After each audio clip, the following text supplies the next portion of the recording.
Hello there my fellow holotable heroes and welcome to another Grand Arena counter testing video. So in this one I'll be showing you some of the battles here from the final week of the 3v3 season that just wrapped up yesterday. So first I'll show you a couple of battles that didn't work for me, and now that they did fix Gideon's lead for 3v3, I did slap a Zeta on him and try to see what he can take down in 3v3. So I've got some of that battles as well. Then also one of my opponents did put Gideon lead on defense, so again I'll be showing you how that worked out, and then I'll finish off with a rare opportunity to take down Finalizer, because not many people will put Finalizer down on defense. So this time I tried out Raddus versus Finalizer just to see how that will work now that I do have my Star Fortress at 5 stars. But anyway, let's first kick off with Lord Vader versus Supreme Color and Daka Zombie Cheese team. Now according to data on the SWGOH, this counter solo Lord Vader works, has like 94% win rate. Over 100 of people have tried it. I was slightly concerned for two reasons. My Lord Vader is relic 6, their Kylo is relic 9, but what worried me even more is that enemy Kylo will be faster than my Lord Vader, because when it comes to Supreme Color and on defense, like, you know, offense for extra offense from relics is nice, but the ones I always struggle the most is very fast Kylos, which this one is.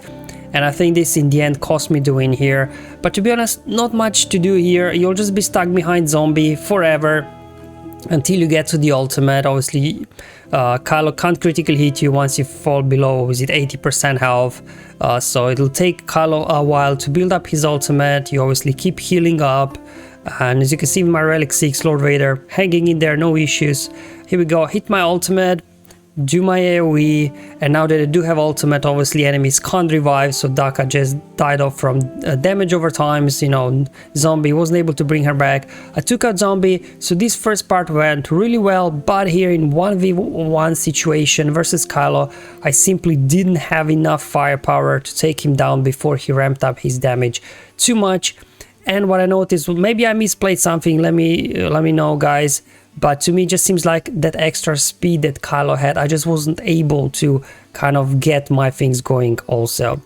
Now we all know that Chimaera is a very great counter versus Negotiator, but in this case I was going up against relic 9 General Kenobi, which means that Negotiator will be faster than my relic 7 Vader, and this will cause the problem. So normally you would do this, open up with a hit on Anakin, you bring in reinforcement, TIE Interceptor, land buff immunity, perfect. Then your Darth Vader will get a turn, and just put a basic on Anakin. This will get him in the yellow, and then enemy Negotiator will use Unending Loyalty instead of the AoE that it used there. But because my Lord Vader there, as mentioned before, was not able to outrun the relic 9 Kenobi, this battle went downhill very quick, as you can see. So before you do Chimaera versus Negotiator, always do check, don't assume that your TIE Advance will be faster than Negotiator. Just go ahead and double check if you want to do that.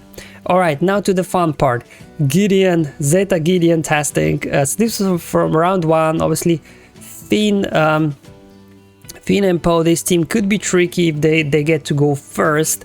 So normally you could just throw in your Imperial Troopers, but Troopers can do so much more than take these guys.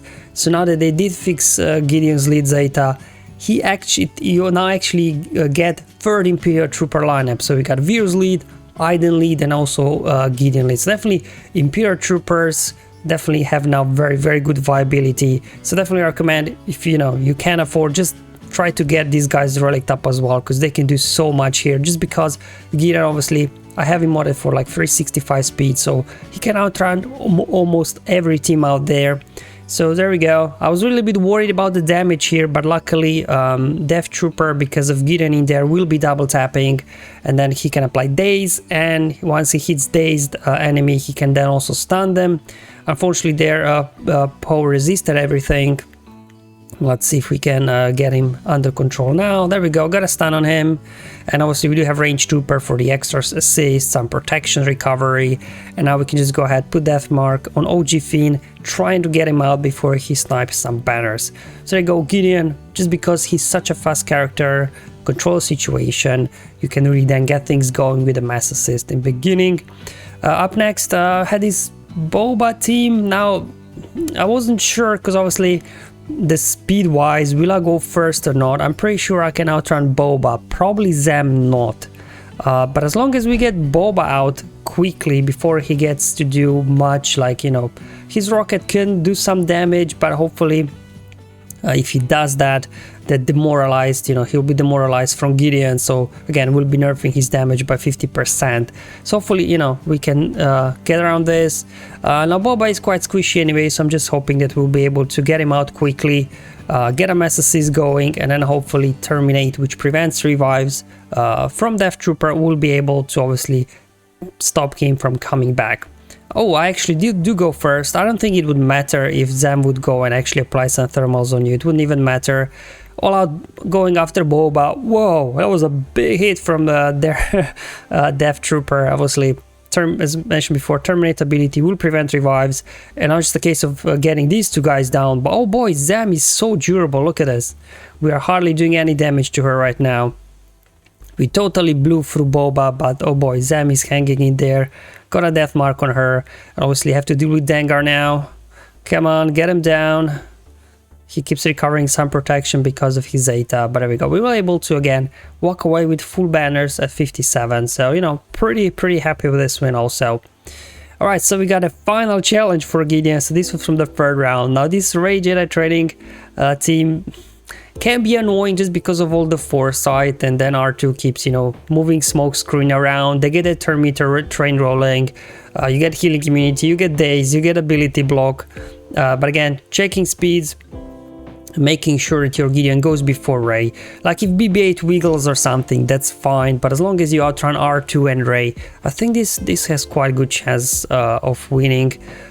Because, you know, that wiggle from BB-8 won't do much aside from feeding 8% or 16% turn meter to race. Definitely calculate your speeds and turn meter and make sure that your Gideon goes, you know, before R2 and race. There you go. BB-8 wiggled.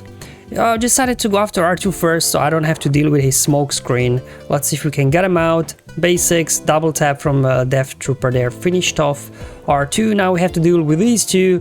But they both have foresight, and every time they evade, right, they will recover some protection now. So they're a little bit of annoying to deal with here. But hopefully the here double taps from Death Trooper will help, because obviously first tap removes foresight, and then the second tap can actually do some damage. Definitely having Death Trooper in here, I think, really helps getting around the foresight. We could even got a stun there on BB-8. So then once stunned, obviously foresight doesn't mean anything. Just gonna do an AoE here. Let's go ahead, dispel buffs. Now just have to deal with Rey, but as you can see, Rey, even without foresight, she just likes to dodge a lot just because her mastery is evasion. Just when you think you got her down, she dodges a couple of attacks, heals back up. But luckily all those you know, extra attacks from Death Trooper and Range Trooper finish them off for 56 banners. As mentioned before in the beginning of the video, one of my opponents did put these guys down on defense, Gideon with Dark Trooper. Now I'm not sure exactly how this team will work. Luckily, obviously, the AI isn't very clever. It's always programmed with Gideon on defense to start off with an armor shred instead of control the situation. That's why I'm not a fan of putting Gideon on defense, just because he's so amazing on offense, but on defense it's a bit of a letdown. But obviously Dark Trooper in there does worry me a bit, but hopefully with all this bonus protection that we do have with Bastila will be enough to obviously, you know, survive the damage. Chiari as your damage dealer, maybe some other guys like Jedi Luke or Grandmaster Yoda would do here as well. Ideally, instead of Old Ban, you would have Hermit Yoda in there, but I didn't have Hermit Yoda available anymore, so I decided to bring in Old Ban for some, you know, mind tricks. Hopefully we can get some ability blocks going. Okay, just gonna do here a couple of hits over on Gideon. All that bonus turn meter obviously we get from Bastila actually allowed my Chiari to go before. let's get some buffs going. But now with Demoralize, obviously our damage is nerfed. Did an armor shred there. I don't know, was that a mistake? Maybe I should have done a double tap. Getting a taunt here now with old Ben. So far so good. Okay, this should finish off Gideon now. And then, you know, we will lose the Demoralized. Oh, forgot about the revive. Alright, we have to take Gideon out one more time. So definitely seems like these revives could be annoying. Now I'm stuck behind a taunt. Now luckily Basti, she does have actually Dispel. So I'm just gonna do that. Come on Basti, get a turn. There we go. Got a stun as well. Let's head over to Gideon. Swap into the attack stance again. Just drop another armor shred on Gideon. Okay, there we go. It also seems like after the revive, Demoralize didn't reapply, but boom, down goes my old bed. Oh well. Yeah, so I don't know if you've noticed, but once Gideon revives, no Demoralize, so that was uninteresting. You would expect that once he comes back, he will reapply the Demoralize, but he doesn't. But anyway, finished off the Dark Trooper, and just a case of finishing with Stormtrooper here. So not a great banner win. Maybe I could have played it a little bit better. Maybe Old Ben wasn't that great option. I don't know. Definitely Hermit Yoda would be better, but I didn't have him available that time anymore. So I decided to go in with these guys. Just try and making sure that Kiadi-Mundi's got full protection there. And there we go, 54. It's okay, I guess. We'll take it. So definitely Gideon the Dark Trooper could pose some threat on defense, but I just feel it's a waste throwing away two amazing characters that can be used on offense. As mentioned, not many people will put down Finalizer on defense, but my opponent did for some reason. So I decided to try out Raddus. Now I've tried this before, way back, obviously before Echelon, before Star Fortress, where people use Houndstooth and things like that. Because Executor wasn't added to the game, but this is now pure First Order, pure Resistance fleet going up against each other. So the idea here is I'm trying to save the days from Resistance X-Wing dodge, so I can actually land the days over on TIE Silencer. So I can go ahead now dispel here the taunt, but there we go, they go into stealth. I'm like, alright, let's put a big hit over there. So far so good, even at 5-star Star Fortress, surviving there. They're bringing in one of the TIE fighters. Okay, so it's time to bring in my Falcon now, because you know we do have to get this thing going. Unfortunately there's taunt now, so I had to use this ability. I realized I won't be able to really get a clean shot and get a daze on TIE Silencer. So maybe I should have done it at the beginning, I'm not sure. Doing this for the first time. Well, I lost my Star Fortress. Definitely 5-star Star Fortress isn't as durable as I would have liked. I'm just gonna use basic here from Raddus and call Poe to assist. Hopefully Poe can do some nice big hit with offense sub. That's all what you got from me. Alright. Anewi, come on, get him out. Oof, no critical hits unfortunately, so Silencer still lives. There we go. Now once Silencer is down, obviously First Order fleet, they just don't have any firepower, so it should be easy picking from here on out. But unfortunately their command shuttle keeps spreading ability blocks on everybody. So it looks like I is programmed. Who doesn't have ability block? I'm going to ability block, because suddenly all of them were ability blocked. Eventually I'm able to, you know, get a hold of maneuver out, and I'm just to clean up these guys. And as mentioned, without TIE Silencer, these guys just do not have firepower to do much at this point anymore. Going after obviously shuttle first, just to stop its turns and everything, turn meter boosts and things like that.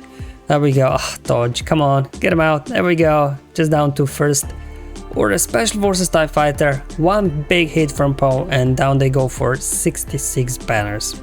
So there you go guys, that's all for today's video. Hope you found it useful and helpful, just showing you what didn't work and testing out Gideon both on offense and defense, and rare opportunities to test out Raddus versus Finalizer. Now I'll be doing another video where I was testing Omicron First Order TIE Pilot on offense. So definitely go ahead, check it out once it's released tomorrow.